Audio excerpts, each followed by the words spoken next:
Arti Tiku Kaul. I have known her since I was a baby. We used to listen to her songs and watch her songs on TV. She's a famous artist, singer. She was born and brought up in Srinagar, Kashmir, and started her singing career at the age of 6 as a radio artist and soon became a popular television entertainer. As a child artist, Arti received numerous awards in musical competitions and gained acclaim at a very young age. With a master's degree in classical music from Punjab and Allahabad universities, Arti has taught music in the College of Music and Fine Arts at University of Kashmir. She received her training from her guru, Shri T.K. Jalali. Sorry about that. A great exponent of the Gwalior Gharana of music. Under his guidance, Arti became one of the most popular classical singers and later on a teacher of classical music. Arti has performed in major Indian cities as a radio and television artist. In 1993, Arti moved to the United States with her family and has been performing regularly for the Kashmiri community in different cities in the US. She is currently teaching music in the Boston area.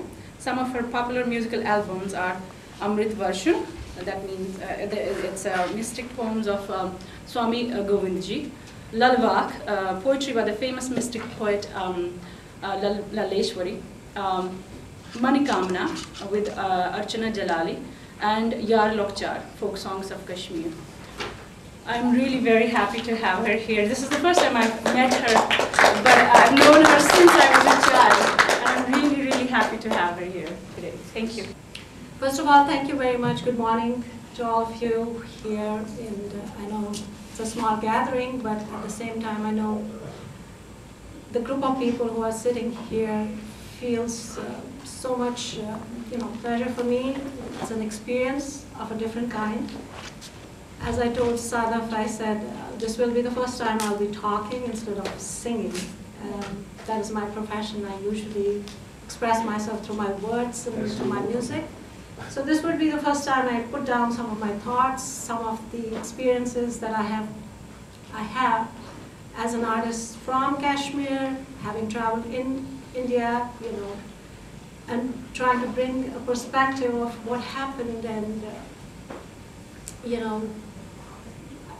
just to let you know, Sadaf just this relationship started on the Facebook, but I exactly turned into this.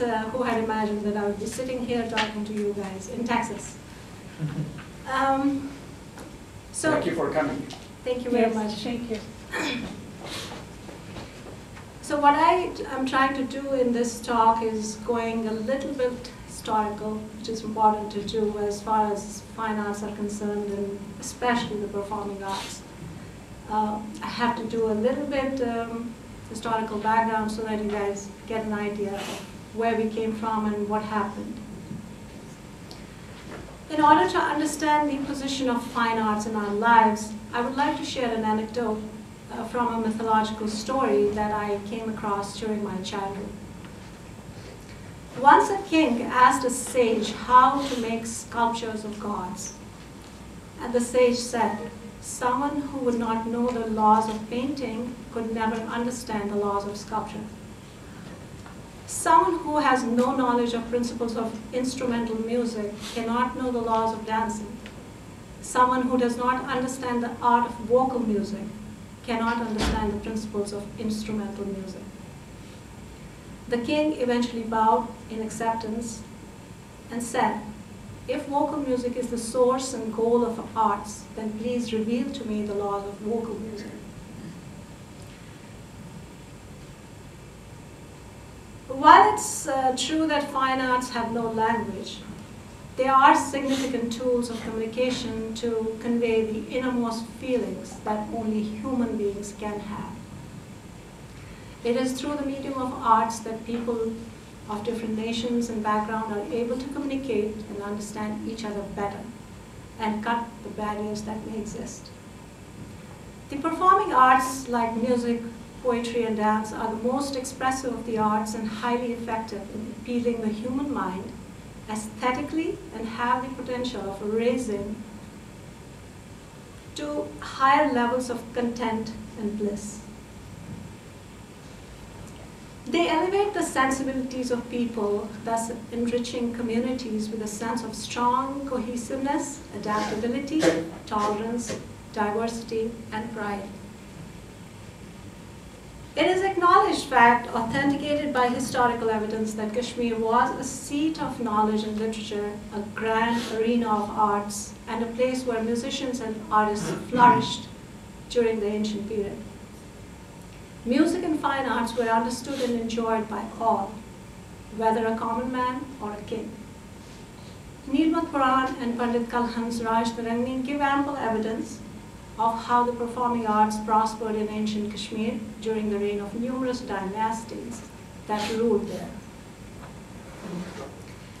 The historical facts bear enough evidence that music, dance, and drama had been popular in Kashmir until the 12th century, as rule changed hands between rulers of different religious background and dynasties. Interaction of artistic works between artists of Kashmir and the rest of ancient India was prevalent and lifted the levels of fine arts to greater heights.